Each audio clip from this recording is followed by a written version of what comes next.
Hey students, so today we are going to discuss expatriation, repatriation and impatriation. So these are really important concepts of international HRM which you should know. So let's start, and before that like, share and subscribe to my channel so that you can get updates related to my channel. And I have a telegram group called HR with Sanchita. मतलब जो channel का नाम है वही मेरे telegram group का भी नाम है, so you can always join it. So first let's start with the concept of expatriation. So let's read the definition first of all. The process of movement of managers from corporate office or a third country to a host country where subsidiary is located. ठीक है, अब मैंने एक video पहले भी डाली है, I think host country national, parent country national, right, ये सब, और थर्ड कंट्री नेशनल्स की. So make sure that you watch it. So अब ये देखिए, ये एक्सपैट्रिएशन क्या होता है. सबसे पहले you should know what is subsidiary. Subsidiary पता है ना. फॉर एग्जांपल, अगर इंडिया की एक कंपनी है, okay, there is a company in India who is setting up business in से बांग्लादेश, ओके, तो इंडिया तो हमारी पेरेंट कंट्री होगी, राइट, और सब्सिडरी या होस्ट कंट्री कौन सी होगी? बांग्लादेश, क्योंकि इंडिया की कंपनी बांग्लादेश में बिजनेस सेटअप कर रही है, right. So India would be the parent country where the head office is located and it is setting up its subsidiary in Bangladesh, okay. So जो होस्ट कंट्री होगी और जहां सब्सिडरी लोकेटेड होगी that would be Bangladesh. Now अब हमने एक third country से भी लोग अपॉइंट किए, तो वहां पे हमारी अब थर्ड कंट्री कौन सी कंट्री होती है? जहां पे हमारी सब्सिडरी भी नहीं होती और जहां पे हमारा हेड ऑफिस भी नहीं होता है, ओके. थर्ड कंट्री को हम इसलिए यूज करते हैं ताकि हम वहां से रॉ मटेरियल्स ले सके, राइट, या वहां पे कुछ ऐसे लोग हैं जिनमें बहुत एक्सपर्टीज है हमारे काम से रिलेटेड, राइट. तो third country is the country where neither the head office is there and neither the subsidiary is there, okay. उस कंट्री से हम मे बी रॉ मटेरियल्स ले रहे हैं या पीपल ले रहे हैं काम करने के लिए, okay. So that is called the third country. It's third because neither subsidiary is located and neither the head office is located. अब देखिए expatriation क्या है? The process of movement of managers from the corporate office or a third country to a host country where subsidiary is located. तो हमारे example में India में तो corporate office था, ठीक है, इंडिया तो पेरेंट कंट्री थी.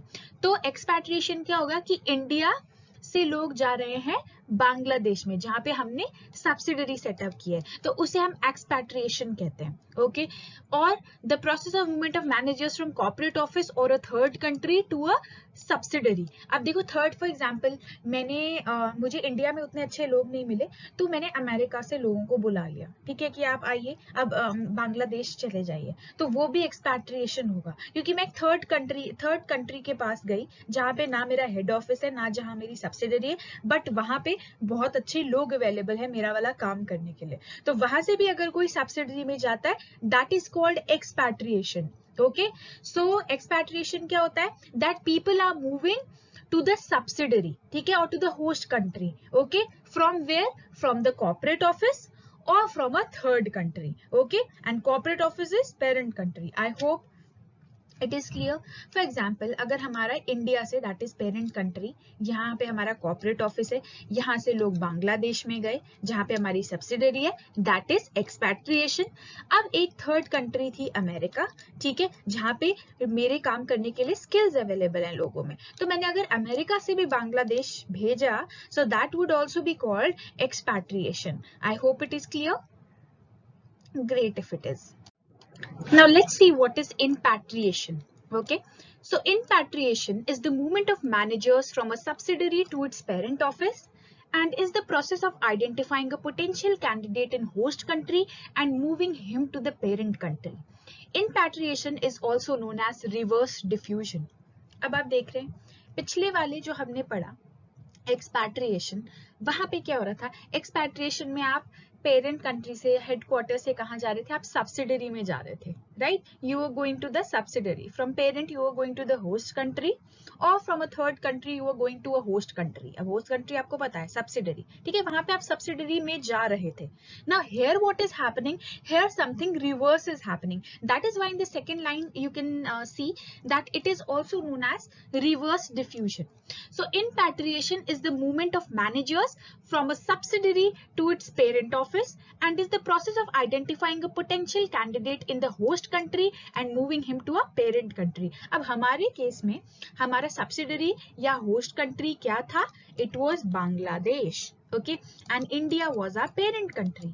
अब आपने जब एक्सपैट्रिएशन पढ़ा तो इंडिया से बांग्लादेश जा रहे थे, ठीक है, एक्सपैट्रिएशन में.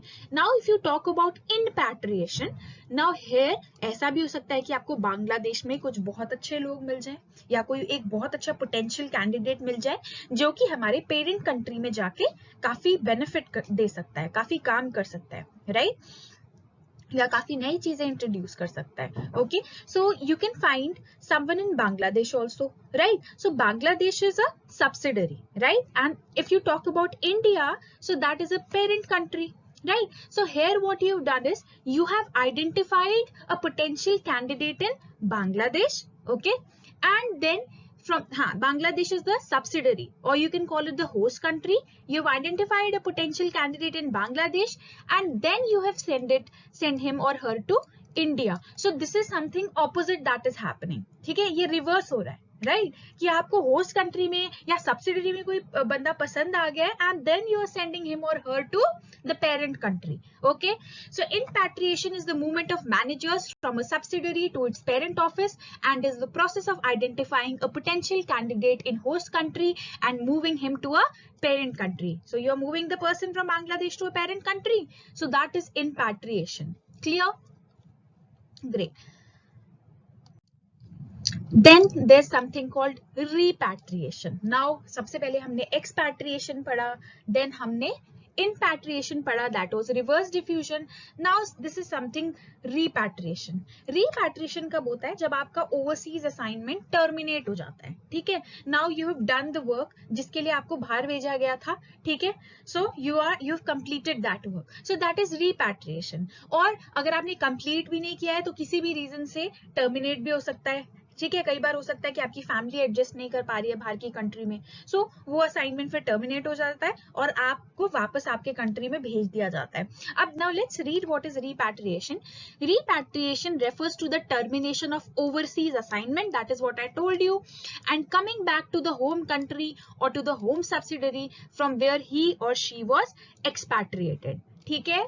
सो repatriation again I am telling you it refers to termination of overseas assignment, ठीक है. तो जो आपका ओवरसीज जिसके लिए आपको बाहर भेजा गया था, that assignment has been terminated and you are coming back to your home country और टू योर होम सब्सिडरी, ठीक है, जहां से आपको एक्सपैट्रिएट किया गया था. तो यहाँ पे क्या होता है कि अगर आप किसी थर्ड कंट्री से आए हैं तो फिर तब आप वापस अपने कंट्री में चले जाएंगे, ठीक है. या आपको आपका जो आप किसी सब्सिडरी में आपका होम है तो आप वहां वापस सब्सिडरी में चले जाएंगे. Here you are going back to where you belong. Okay, so that is repatriation. Again, let's read. Repatriation refers to the termination of overseas assignment and coming back to the home country or to the home subsidiary from where he or she was expatriated. अब कई लोगों का जो घर होता है वो home country में होता है, कई लोगों का घर अब सब्सिडरी में भी हो सकता है. तो बस यही है कि ये वापस जा रहे हैं अपना काम करके या अपनी कंट्री में वापस जा रहे हैं. Your overseas assignment has been terminated in repatriation. Clear? Yes.